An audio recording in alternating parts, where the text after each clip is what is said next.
2024 has definitely been a year for video games. Xbox continues to refuse to make a good business decision. PlayStation is the first company to burn $400 million to put a game out for 2 weeks. EA decided to sorta try for the first time in a couple years with their college football game, which I thought was pretty fun. Cugs are going all the way, baby. Woo, woo, woo, woo, woo, woo. Holy shit, you actually caught that. I just tossed that out. There's no way. Wait a minute, what? Nintendo kept being Nintendo with their major releases of a clock and a music streaming app.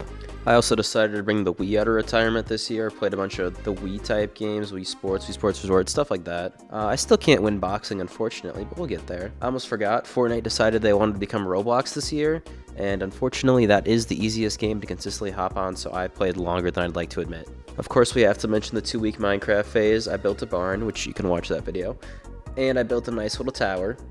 Still have no idea what they had in the last 3 updates. Me from 5 years ago would be very disappointed. But enough yapping. We all know why you're here. To see the definitive top 10 games of this year. And you know what? I'll even throw in a trophy for first place. And if you disagree with me, you're wrong. This game is like if you took golf and just got rid of all the rules. Golf with a car. Golf as a house. Play Mario. Play soccer. Golf with a golfer. Literally anything.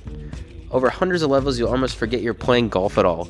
What the Golf has a level parodying damn near everything, so you're bound to recognize something and get internet points for recognizing it and pointing. Overall, a pretty chill game. At the start of this year, I finally decided to try Elden Ring. After about 2 hours, I got lost 3 times, died 10 times, and then set the game down for the day. I've still been meaning to play it more. Instead, I decided to play the hardest From Software game. Can you blame me though? This game is just so smooth. The movement's buttery, the combat is so satisfying. I love the timing. It's just like a rhythm game at this point. And on top of everything, it has a grappling hook. So that's how you know it's good.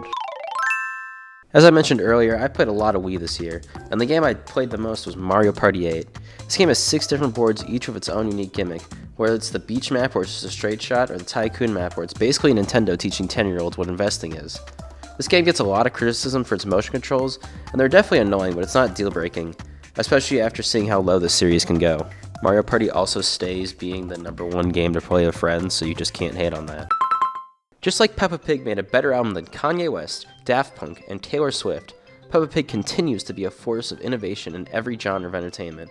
With her groundbreaking drop of My Friend Peppa Pig, with the riveting gameplay as such as hitting the A button, or even moving left to right, I think it's more than fair to say that Peppa Pig made a better game than Nintendo this year. And all I can say is Peppa Pig does it again. Somehow being the second golf game in this video, this is one of my favorite VR games I've ever played and has the best physics for a sports game in VR I've ever seen.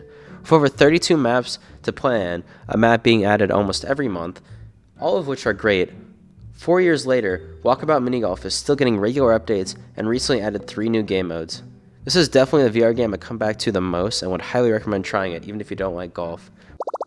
I was going to make a whole video dedicated to this game, but I truly didn't know where to start just because it's so massive. This is the only game I've played where the world truly goes on no matter whether you do anything or not. Playing Rainworld makes you truly feel like Prey. Rainworld is a game that won't hold your hand at all, but is very satisfying once you finally manage to figure anything out. I don't think I'll ever truly manage to master this game. One, because I just don't have the time, but also the fact there's a 118-page document just going over the different movement possibilities. This game is big. Go play it. Death Road to Canada is just really stupid, but in the good way.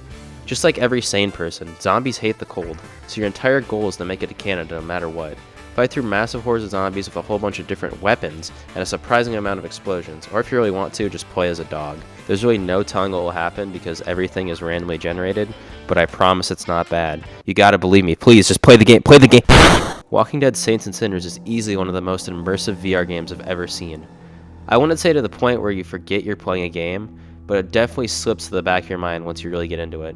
With a bunch of locations to explore, all with a bunch of detail, and some of the best weapons I've ever felt in VR. With the heftier weapons, you have to use your momentum to swing, and then they'll get like stuck in the zombies. It's so gross, but it's like, I don't even know. It's so cool. You'll definitely find yourself losing track of time playing this game just because it's that good. The only bad thing I can really think of is that the human AI is kind of stupid. And also, second zombie game in a row. Wow, I didn't even realize I like these games that much. And for our number 2 spot, it's Peggle.